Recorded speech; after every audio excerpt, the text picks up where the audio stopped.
Hello. TikTok. Sabay mahulog oh. Sisirin yun. Papakuha mo sa akin yan.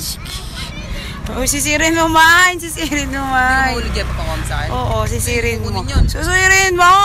Kukunin yan. Bakit di mo kukunin? Sayang naman. Kahit na, sayang niya eh. Mahulog pa ako. Eh, grabe ka sa akin ha. May mga ano pa CP, yun dyan. CP ko to, hindi mo kukunin. Malay mo mga ano pa. May mga ano pa yun dyan. May Ano? mga bubog yun dyan. Ay, grabe ka. Ano, TY na lang?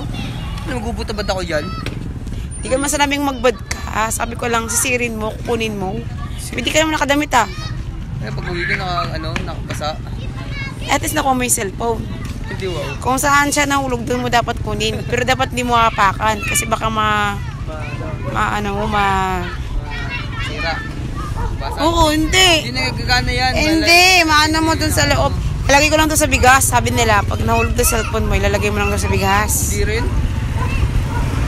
Bakit yung sa akin nilagay ko sa bigas? Tapos, 24 hours na ilagay sa bigas? Oo, nilagay ko. Ah. Yung kanin na nga yung bigas eh. Ayos ka, hindi gumana. Hello guys, dito kami sa tabing dagat. Baka naman may phone. Ayun yung lancha may no. Ay, nakita mo yung lancha na yan. Ayun o, papasok dito. Ayun o. Saan? Ayun o. May ganyan yung tito ko dati eh. Hindi ka tinatanong. Visit.